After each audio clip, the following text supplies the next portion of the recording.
Hey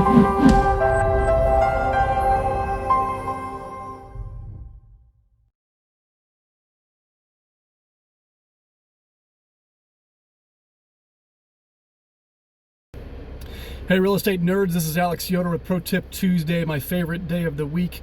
And today I'd like to share a quick story about testimony. Now, some years ago, my good friend Andrea Warner with Colorado Peak Realty and I went up to the state capitol to testify against a bill that was specific to applications. Now, one of the things that the bill had in it was that property managers and landlords not only have to charge or would have had to charge the exact amount of their hard costs to run each application, but they also would have to charge everyone the same exact amount. And when we went up to testify on that bill, that was one of my main points. That was one of Andrea's main points, was that those two provisions cannot exist in the same world. Because if I'm charging based on hard costs, one of those hard costs is the labor of the person that I have running the application. And not every application can be run as quickly as another. For some people, it's hard to get information from them, or the housing references are unresponsive. And so trying to charge the exact same amount to everyone and also charging my exact hard costs could not exist in the same universe. And it's because of our testimony that, and this is to my knowledge, because of our testimony, they amended the bill to basically say that you can charge based on an average as an alternative. You can charge based on an average of your hard costs instead of just having to charge based on your hard costs. And it's because of testimony, the testimony of two people, two property managers, that bill was amended. Now, at the time, there was one other landlord who went up to testify, but quite frankly, she had, I think, one building down in the south end of the state and didn't really have enough experience. And I don't even know if she read the bill thoroughly. And so it didn't really help much. It actually probably hurt a little bit in the way that she testified. So testimony isn't always good if you're not doing the research and educating yourself well before you get up to speak. But testifying can really make a difference.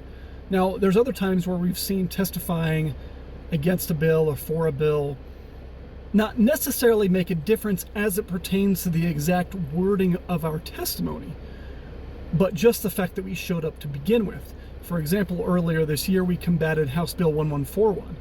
And even though there was a lot of stakeholder conversation behind the scenes and a ton of letters, which were very helpful as well, just the show of force in the testimony was a message of support behind the conversations at the stakeholder table and the letters showing we are against this bill. It is a bad thing for landlords and it'll hurt homeowners in a very real way. And so testifying not only to articulate specifics to try to get amendments or to try to get a bill killed is important, but also just testifying and showing them up in force.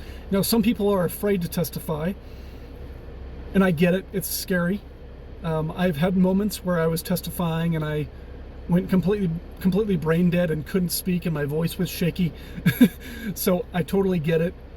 But if nothing else, show up and go behind somebody else and just say ditto. Say what that person just said, ditto. Just, if nothing else, for the show of force, that really can make a difference. Now, something I'd like to highlight really quickly here is that as it pertains to being at the table or being a stakeholder, what that means is that these bill sponsors speak with lobbyists because they want their bill to get through. They want their bill to pass. And if they don't try to consider stakeholders or people who are going to be affected by the bill, it can be very difficult because it shows that you're not really listening and you just want to shove something through without getting some kind of a balance and writing a good bill. Most of these bill sponsors want to write good bills, not just shove any old thing through the legislature because they know it really impacts people's lives, even if it might not feel like that sometimes. It might not feel like they care about making it a good bill, but my experience at the Capitol is that they do. And when I'm talking about stakeholders and being at the table, what I mean is lobbyists. One of the things that we are working on as a industry, a single family property management industry, is getting together or getting a lobbyist in place.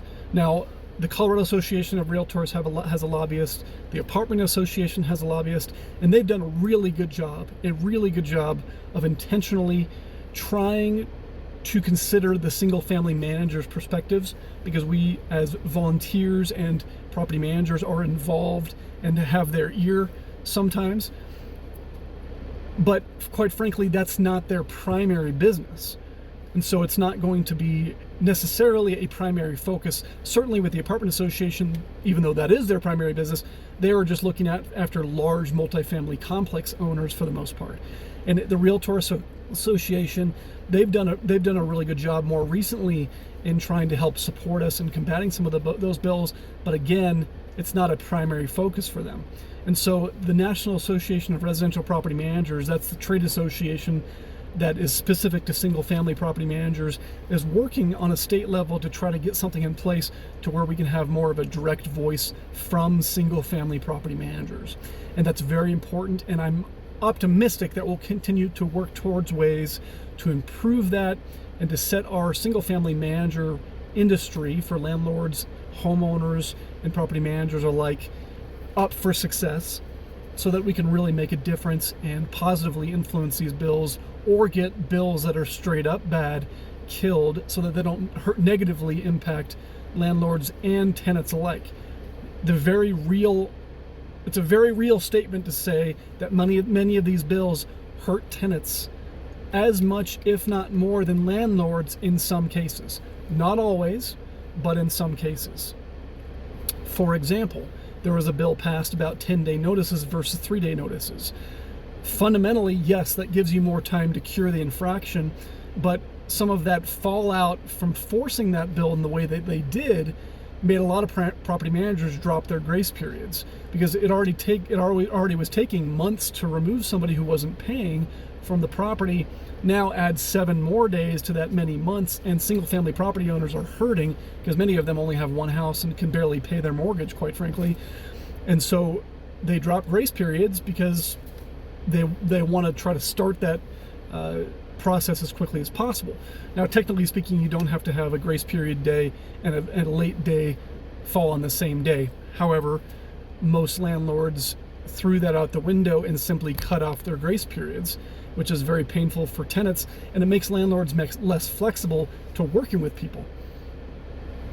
That's one of the challenges that we have to consider when we're evaluating bills. So that's all I wanted to share. Testimony is important. Writing letters is important. Getting involved is important. And please be watching and looking for opportunities to support the single-family effort as I post more in the Colorado Springs Landlord Forum about what NARPM is trying to do. Have a great rest of your day.